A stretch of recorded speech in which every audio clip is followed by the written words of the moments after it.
Tingnan mo, ang daming sale. Daming sale ngayon. Tigna 19 real lang siya, oh. Uy, kahit saan dito. Tingnan mo, ang dami-daming mga tao kasi 19 real lang. Bakit kaya ito pinag-aagawan? Dito sa kabila, oh, pinag-aagawan. Saan Hadipulus? 19. Oh, tingnan mo, ang daming mga ibang lahi, oh. 22 real. 22 real pala, kaya pala inaabangan ng marami, oh. 22 real. Ang daming namimili, oh.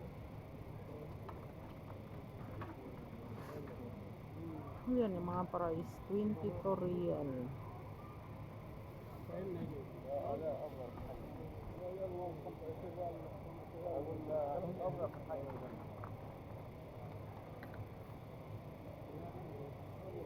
Ito maganda.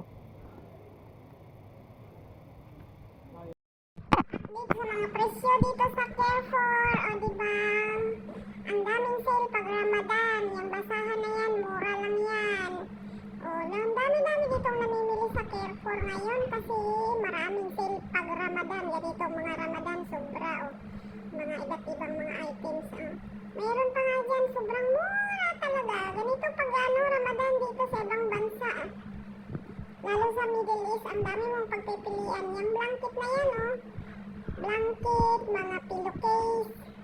Sobrang mura niyan sa pera nila, pero pag kinonvert mo, huwag niyo na lang tingnan kasi mauutas ka sa presyo niyan, oh.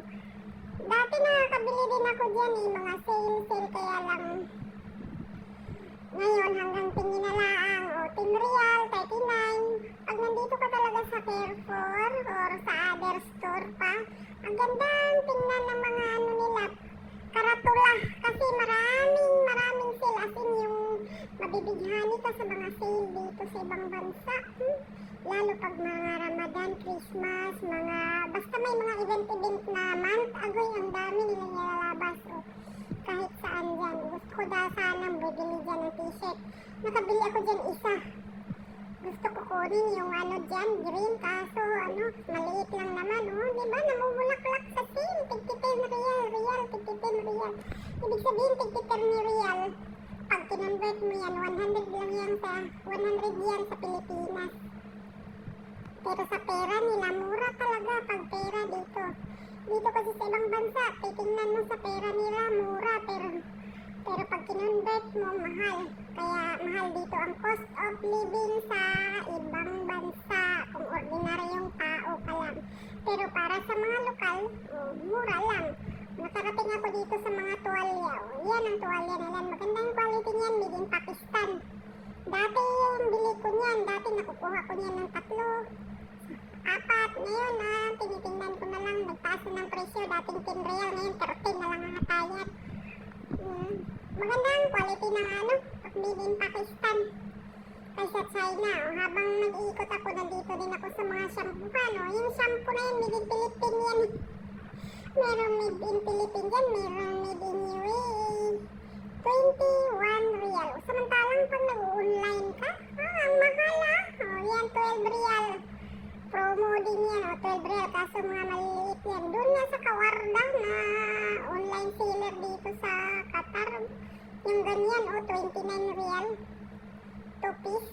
Yung mga panting, ganyan, 29 real din yan sa may online. Pero, pag punta ka talaga sa store, makakamura ka.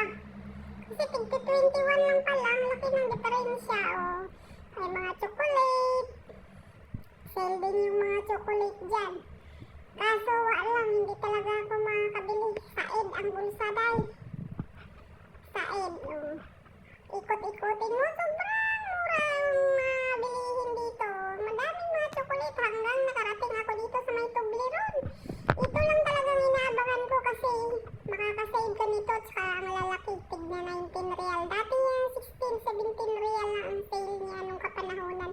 Pero nung naglampas na ng pandemic hanggang ngayon, tumataas ng tumataas. Hanggang nagra-Ramadan hanggang ngayon, tumataas lagi ang mga presyo dito.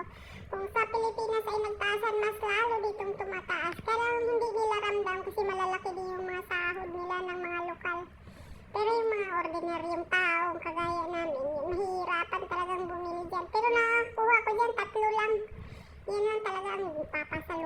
sa amin. Toblerone kasi bukod sa malaki, masarap pa to.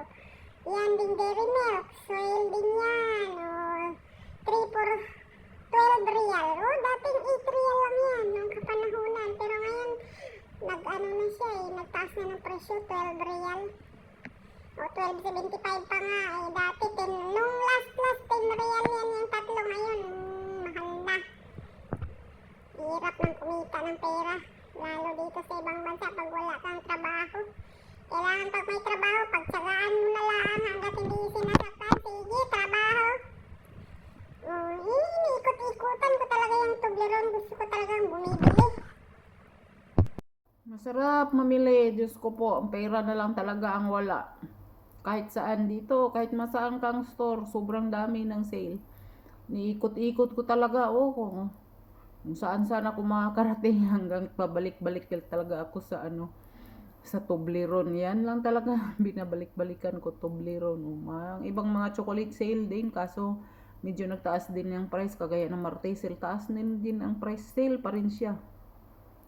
Ganun din naman pag sale, nabalik lang din yan sa puhunan nila. Sale lang ang tawa. Ay Diyos ko, hindi talaga kumuha dyan ng Martesel. Maganda din yan, pampasalubong sa mga pamangkin, sa mga bata ba. Kagaya ko, marami din pamangkin. Maganda yung pampasalubong.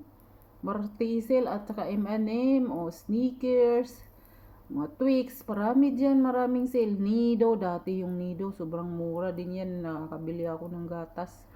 Dati na mura, ngayon sobrang mahal na, 59. Kape. Maraming sale dito pag Ramadan. Kape lang ang inano ko sa halagang 16 real ata yan. Yan, Nido. Gusto ko talagang bumili din ng gatas. Yun, yung mga gaya niyan. Flour, mura din yan. Masarap yan sa atin pag gawing puto. Ikot-ikuton lang yan hanggang sa karating yung bigas dito. Tingnan mo, walang farm dito ng bigas. Galing India lang, malimit. Pero mura ang kilo. Pag kinonvert mo siya, mura. Mas mahal pala sa Pilipinas. Gusto ko muna yan, yung mga basmati rice yan eh. Magaganda yung mga basmati rice, pero kailangan lagyan yan ng oil pag niluluto mo, parang lumalaki. Kagaya niyan, mga dilata. Sobrang mura din yung dilata sa pera nila. Wag na lang talagang i-convert. Sasakit ang mo loob. Masasaktan ka sa mga presyo. Inikot-ikot ko dyan hanggang sa makarating ako dyan kung saan-saan na. Yan yung Bimto. Traditional drinks pag Ramadan yan. Lalabas talaga yan pag Ramadan yung mga Bimto. Tinatawag yan. Roman yan eh. Roman fruits. Kasarap magpadala ng soft drinks. Pakargo, mura yung isang box dito. Hindi kaya yan nasisira pag pag pinapakargo, di ba? Di ang Alrayan din, sobrang mura ng nila. Marami talagang sale dito sa Qatar.